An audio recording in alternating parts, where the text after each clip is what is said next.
আসসালামু আলাইকুম।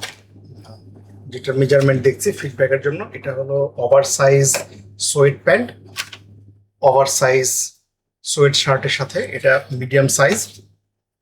এখানে এর মেজারমেন্টটা মোটামুটি মোটামুটি না ঠিক আছে। এর ওয়েস্টটা ছিল 28। সো আমরা যদি দেখি তাহলে এখানে দেখা যায় যে এখানে 28 আছে এবং স্ট্রেস অবস্থায় 34, তাহলে এটা 17 পার হয়ে যায়, দ্যাট ইজ 34 আছে। এবং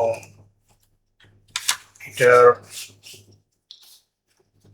থাই ঠিক আছে, থাই ঠিক আছে। এখানে থাই হবে 25, সো 25 26, এখানে 13 আছে, থাই ঠিক আছে। এরপরে যদি আমরা যাই হিপে, তাহলে হিপও আমাদের এখানে ঠিক আছে, হিপ হবে 25 গেস, হিপ হবে 42 টোটাল। সো এখান থেকে নিলে যদি এদিকে দেখা যায় তাহলে 20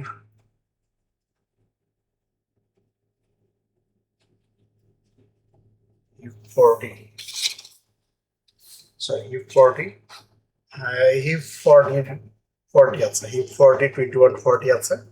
এবং এর লেন্থটাও আমি দেখেছি অলরেডি, লেন্থটাও এর ঠিক আছে, লেন্থ হবে 40। সো লাইক 31 সামথিং আছে, বাট ইটস ওকে, স্টেজ করলে 40 হয়ে যায়। 31 40 আছে, 40 আছে। সো এই সোয়েট প্যান্টটা 100% ঠিক আছে মেজারমেন্টের দিক থেকে। এবং এর জিএসএম হচ্ছে 300 থেকে 340, base cotton 100, I mean 80% cotton, 20% spandex. এটা মানে 100% কটন, বাট এটা 100% ঠিক আছে। আমরা এটার এই কালারটাও নিতে পারবো। সো এটা আমরা তিনটা কালার নিব এটার। এটা হচ্ছে ব্ল্যাক, হিথার গ্রে এবং চারকোল গ্রে, তিনটা কালার আমরা এটা নিব। That's fine, thank you.